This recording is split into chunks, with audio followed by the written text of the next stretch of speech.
Bom, a história do Sudão, ela é uma história gigantesca, mas a gente falando desse conflito mais recente, eu vou fazer rapidamente uma análise histórica do século XIX para cá, mostrando que o que se alega como conflito religioso e conflito étnico, na verdade, ainda são estratégias coloniais de se caracterizar as guerras africanas e, ao mesmo tempo, de se colocar a população sempre numa situação em que ela não pode reivindicar seus legítimos direitos a explorar de uma forma socialmente justa os recursos que tem. E que essa população sempre tem que estar submetida a interesses de multinacionais, de governos corruptos, né, para gerirem as suas próprias riquezas. Né? Se em outros continentes, aqui na América Latina, né, a gente fala de soberania nacional, de que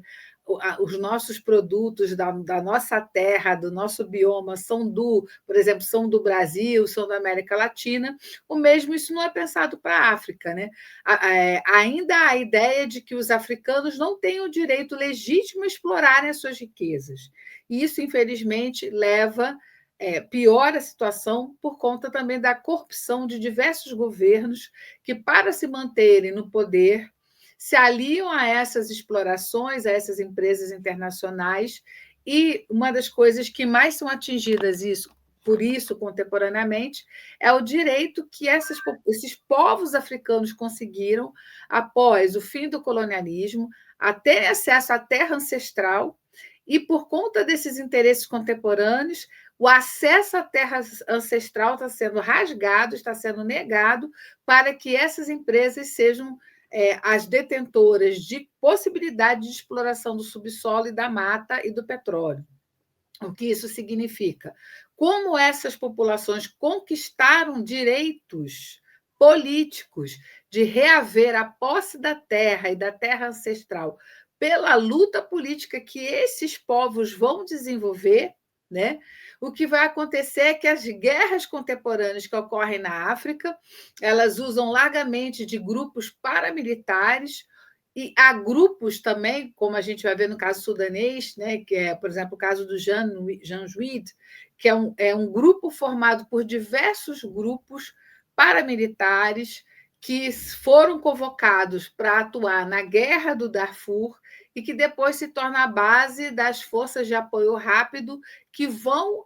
inicialmente com o governo sudanês, controlar a população civil e manter a exploração dos recursos, e que depois você tem um racha político em 2023, em que essas forças de apoio rápido elas querem controlar o país e vão submeter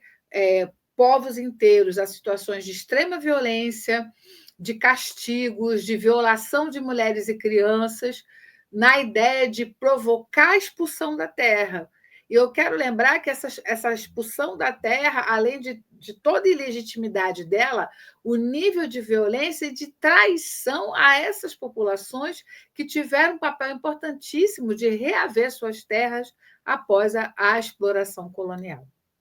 E eu não uso, tá, para esclarecer aqui ao George, a quem está nos assistindo, o termo etnia, porque está carregado ainda de uma herança colonial, né? Porque se algumas nações são nações, se alguns povos são povos, por que na África sempre eles são vistos como etnia? Então, eu vou estar chamando aqui de povos sudaneses, eu vou estar me referindo aos povos do Sudão do Sul, aos povos do Sudão, porque, de fato, são povos, têm sua história, têm o seu legado, e eles precisam ser vistos com a mesma integridade que a gente vê qualquer outro povo desse planeta.